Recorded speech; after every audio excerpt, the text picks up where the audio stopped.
Hey, what's up everybody? It's me, Yemmy the Ferret here, with another YemmyCast, a video game podcast on YouTube, SoundCloud, Spotify, and Apple Podcasts. How you guys doing today? It's a great Sunday, isn't it? The sun's shining, the birds are chirping, and we're going to talk about something that happened over the weekend.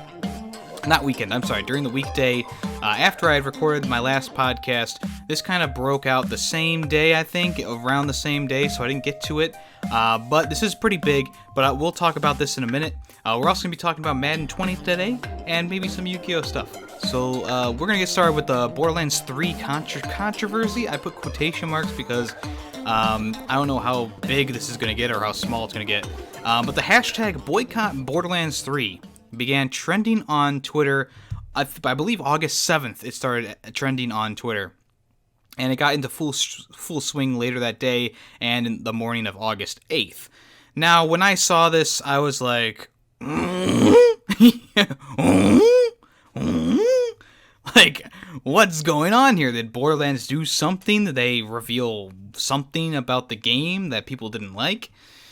No, apparently this all is centered around a YouTuber and Twitch streamer named SupMatto, and he published a video claiming that two private investigators showed up at his residence to inquire about his Borderlands YouTube account.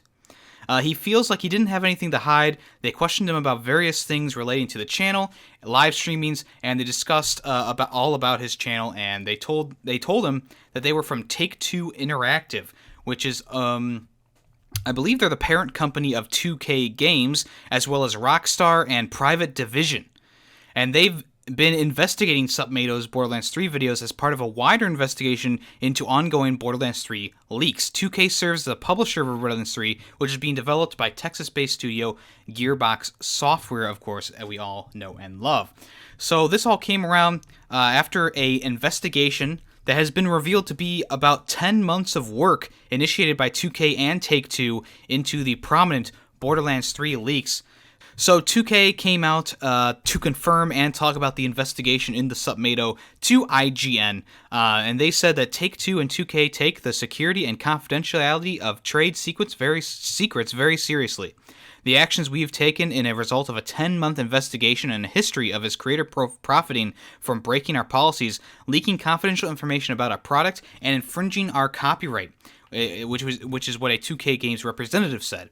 SupMatto's video focused on the incident and related to the official Borderlands 3 Twitch extension, which SupMatto reported on based on the Twitch exploit. So he didn't actually get into the Twitch beta thing, Twitch extension thing.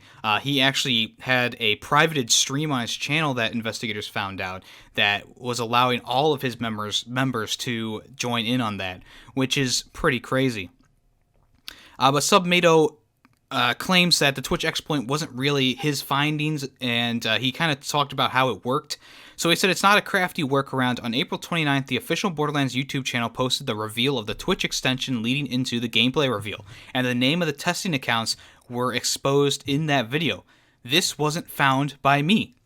However, 2K alleges that SupMatto's leaks into Borderlands 3 go far beyond just the Twitch extension. SupMatto's YouTube channel has published videos dating back to 2018 with information about Borderlands 3, including accurate details on characters and mechanics months ahead of Borderlands 3 official reveal.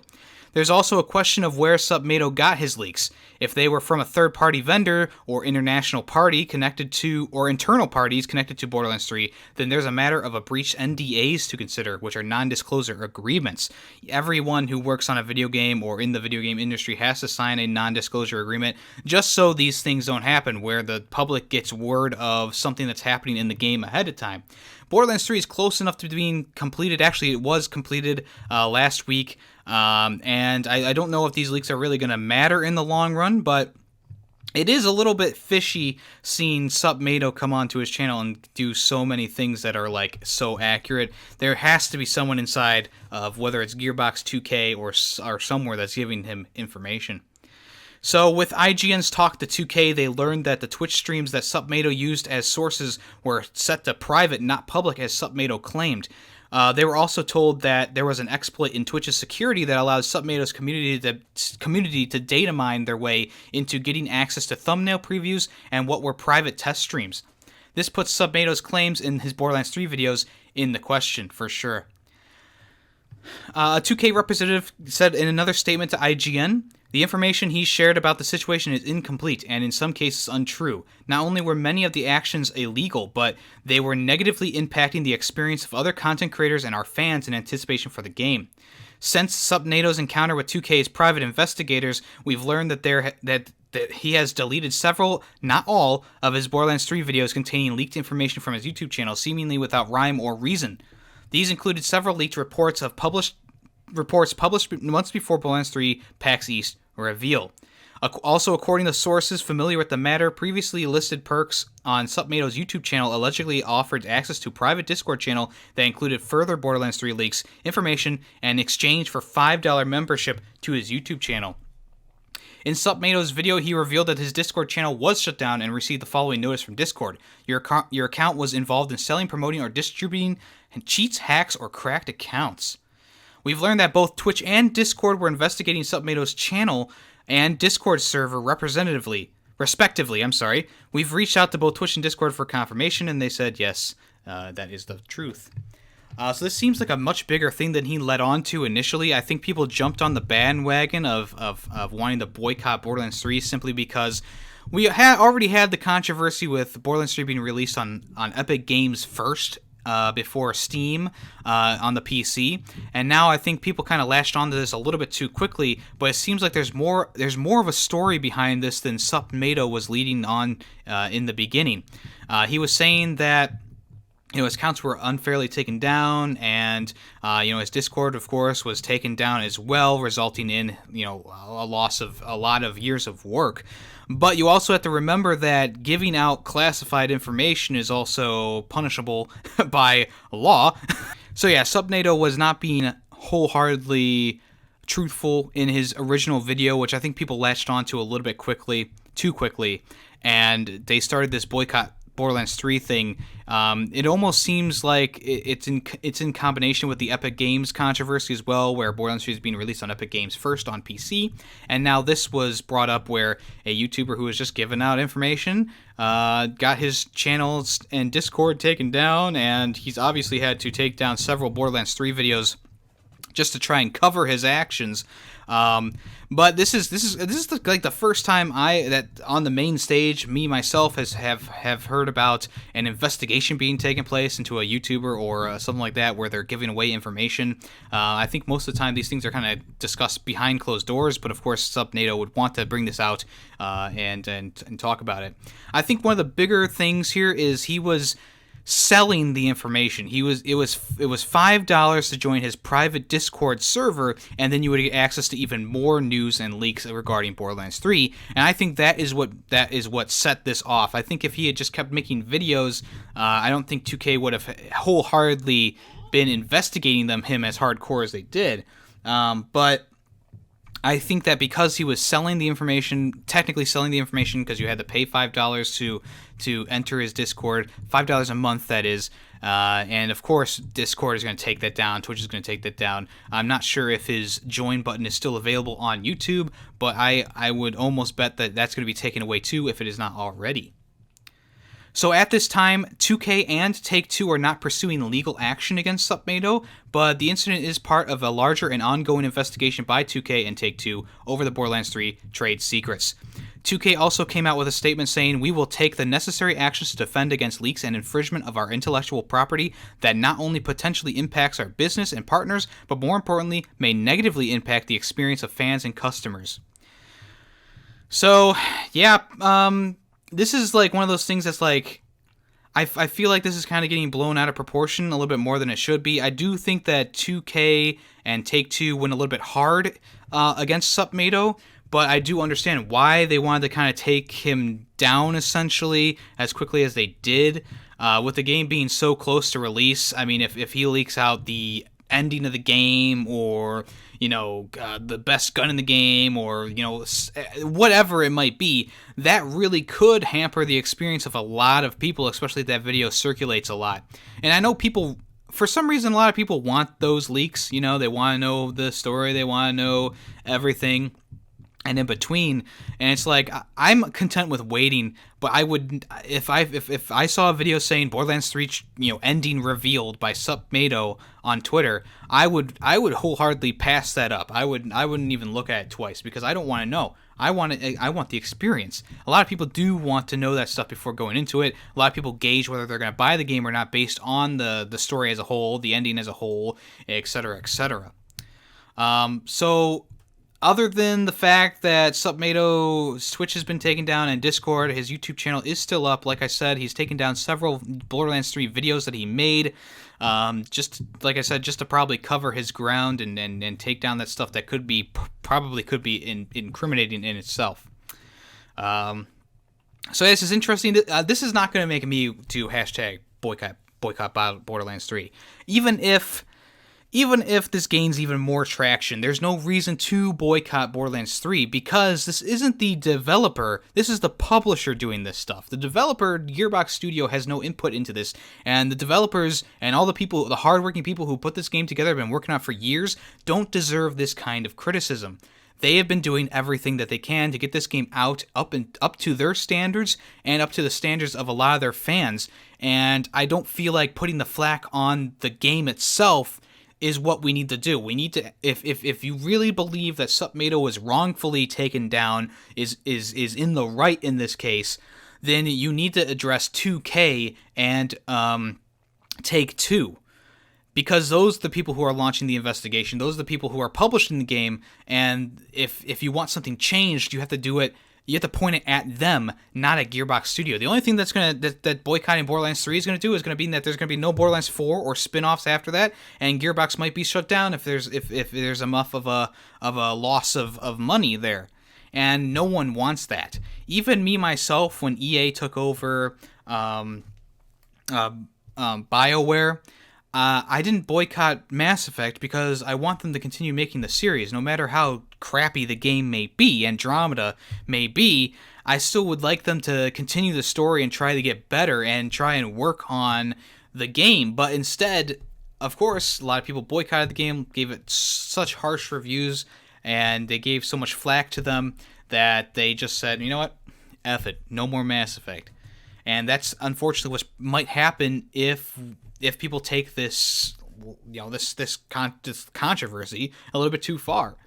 A lot of people love to jump on the bandwagon, whether it's for the Sonic movie or for hating X, Y, and Z. It doesn't matter. A lot of people like to jump on that bandwagon. They don't really read the full story. Some people may watch SupMatto's video and go, oh, yeah, he's right. He's being wrongfully terminated, blah, blah, blah. And then you read the full report by the investigators and you go, okay, so there's a few more things in here that I'm not thinking about, or that they are revealing that SupMatto left out of his video.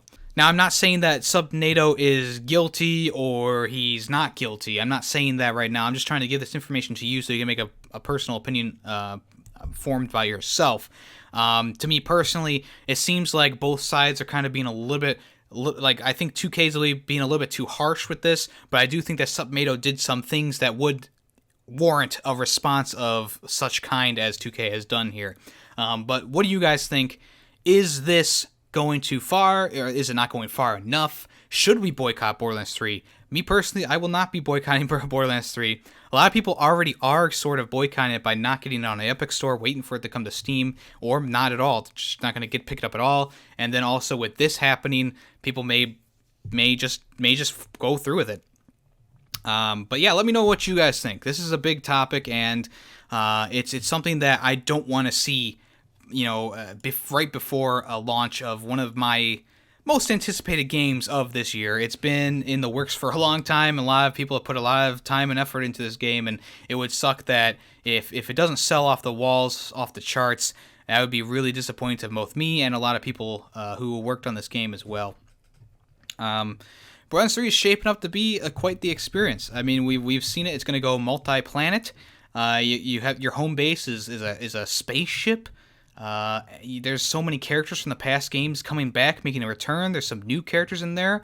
All the revealed playable characters look really, really good. The trailer for Flak came out the other day. The Beastmaster, it was really sweet. It was funny.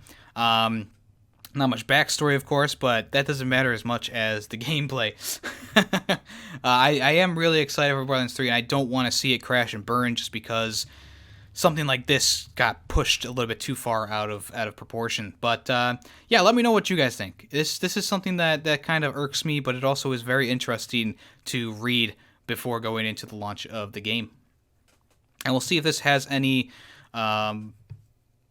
any impact in the gaming industry as a whole once this all gets resolved. And of course, once it does get resolved, I will put it back on the podcast and talk to you guys about it as well, because this is something that's closer to me because I'm such a Borderlands fan. If there's something like this going on with Mass Effect, I would be talking about that too. But it's in the topic of Borderlands, and that is my wheelhouse, boys. That is my wheelhouse. We're gonna talk about Madden 20. Madden 20, guys. Madden 20 is very up and down right now. I think that the like, because I'm having some fun with it. I haven't normally had fun with Madden games. For the past few years, Madden games have pretty much gone downhill, taken a nosedive, a steep nosedive. And here we are with Madden 20, and me and my friend ended up picking it up not only because Mr. Predicto said we should, but because we were interested in the game, because it looked like they had changed and fixed a lot of things that were wrong with it that we thought were wrong with it. And what has ended up happening is there's so many of these moments that we called scripted moments that happen because the game wants it to. So what I'm talking about is, let's say you're 3rd and 10 and you're on the 50 and you need that one lucky pass to make it to either the end zone or get the first down. What seems to happen a lot of times is you do a Hail Mary pass or you do a quick slant, and you will usually get that no matter what is around you. So the guys will automatically just go for the ball, and the ball will gravitate to them automatically. Or if it's going to be a swatted down pass, of course, it's swatted down no matter what. Even sometimes your guy will catch the ball, he'll have it in his hands, and then when he's falling to the ground, he'll drop it, and he'll call it an incomplete pass. It'll literally be in his hands, and the ball will flop out of it. We've seen characters morph. Greedy Waffle, aka Nick, his guy was running his route, and my guy was coming to intercept him. And what happened was they kind of were coming at the same angle. But what happened was my guy morphed in front of his guy at the last second and caught the ball for an interception. Now, I don't like here's the problem. That's good for me, but it is not good for him, because that would have been the first down. That would have been who knows how many yards.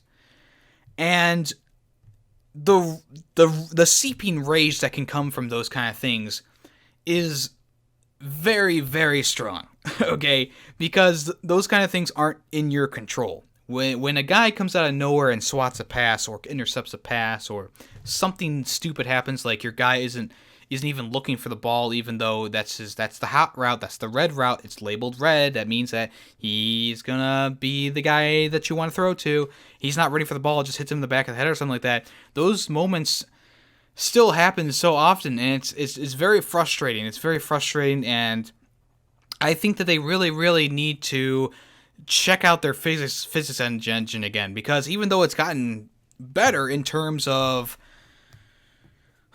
the movements and stuff like that, it still has just kept going downhill with these moments that are just only would happen in Madden. I think they've fixed things like punt returns. They've fixed kickoff returns and stuff like that.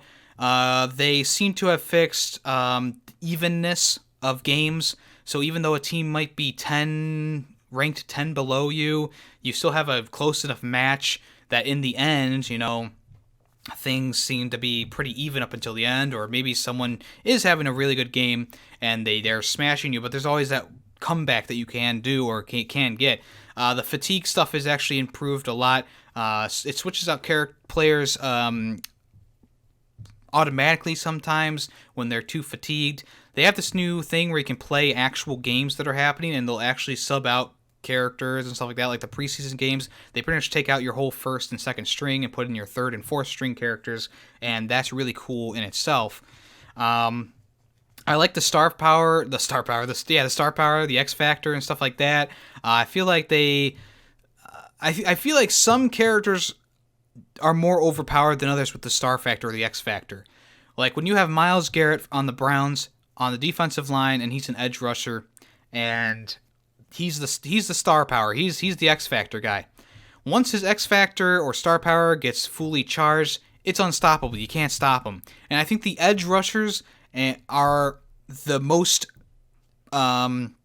menacing of the star power guys. Even though the quarterback can be pretty damaging, when those edge rushers are making it so you have 2 seconds to get the ball out of your hands, 1 second when you get the ball out of your hands, just because they can shred those blocks so fast and get to you, that puts a lot of pressure on the other person, and it's almost and actually it is pretty much unfair. It is unfair to those people because the snap goes and then boom, you're just hit right away, and it just seems like you can't do anything. One of the teams with the most brutal combination of edge rusher, receiver, quarterback, everything with a star power is the Bears. Now, the first time I played as the Bears, even though they're 90 overall defense, I was crushed. Nick destroyed me. But the second time almost seemed like Madden had woken up and been like, oh yeah, they're 90 overall. His guys were covered so well, my runs were working, I was pressuring him when he was on the offense, stuff like that was happening, and it ended up being a slaughter, against him.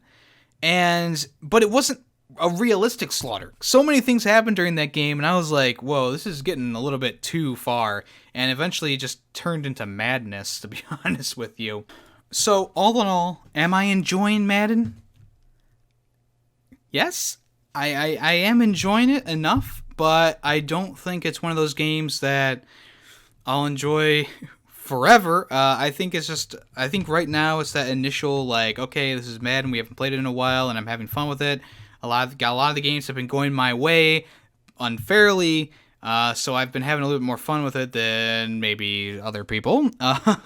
But, for the most part, it seems to be an okay experience.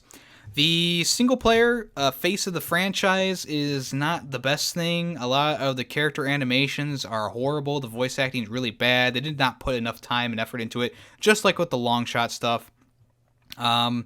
I do like how you start in college and you can choose from like 6 different colleges and you can go through that, and then you can get drafted. You have to go through training camp and all that stuff to get the draft number up. It's a very interesting concept, but I don't think it's exactly what they wanted it to be in the end. And I definitely think that they have a budget of how much money and they can't get those facial animations down. I don't know. It's very strange. Also, another nice thing that I think they've added this in past, but you can turn the commentators all the way off. Sometimes they just go a little bit too far with the commentary. It was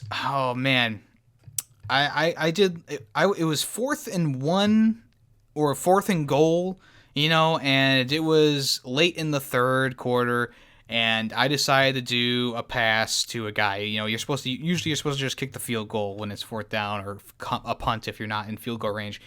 And of course I missed it. I missed it by an inch. My guy dropped the ball while he was hit. Something dumb like that.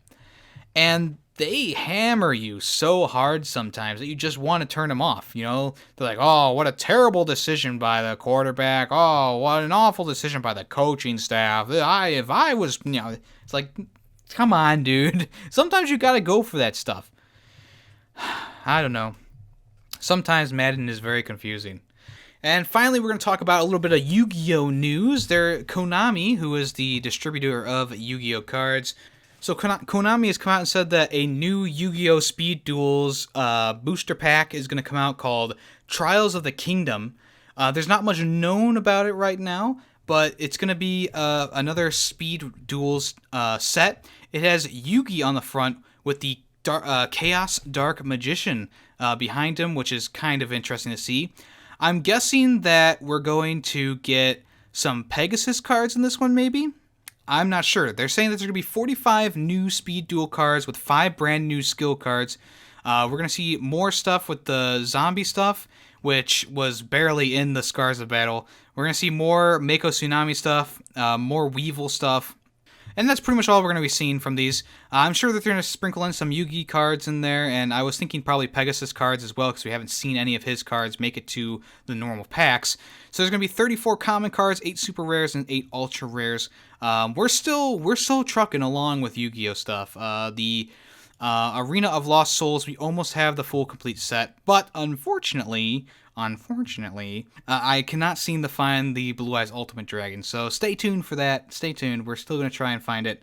We're going to go ahead and open up a Scars of Battle booster box. We're looking for the Barrel Dragon, which isn't actually that rare, but we just haven't found it yet, so I'm hoping that we can find it in one of these packs. The Scars of Battle booster packs have been pretty cool. They have a lot of machine cards in there, and they have some Weevil cards and Rex Raptor. Even though it has Joey on the front, he's not a main, character in one of these. He's just on the front to sell cards, pretty much. We did get the cover card in our opening, so if you want to, you can go to the Scars of Battle box opening that I have on the YouTube channel and look at that. But we'll see what we get. So we got one of the dumbest cards, looking cards, I should say. It's called The Beginning of the End. It's literally just black, and there's like this symbol behind there if you put it in direct light, but it looks just black. Gravity Axe, we have a lot of these. Fire Reaper, not a bad zombie. We got another Gearfried, the Swordmaster. Okay, I will take it. That is a good value card right there. We already have one, but I will take another one. Fuck, I can't believe it. It's not exactly what we wanted, but I will take it. Gearfried the Swordmaster. Not the most amazing card, but he is fairly decent. All right, well, that's going to be it for this weekend episode of YemmyCast, a video game podcast. I hope you guys enjoyed. I hope you guys enjoy the rest of your weekend, and I will see you guys Monday for the next episode of YemmyCast at 4:30 p.m. Eastern Standard Time. That's the time that it premieres. It's available on all other platforms the same day, just like today, Sunday, 9:30 a.m. Eastern Time as well. Monday will be a live stream, and Tuesday is going to be another Yu-Gi-Oh video. And then Wednesday, like I said, coming back with another YemmyCast. So make sure you're there for that. All right, guys, have a great rest of your day. I am Yemmy the Ferret, and this has been YemmyCast, a video game podcast.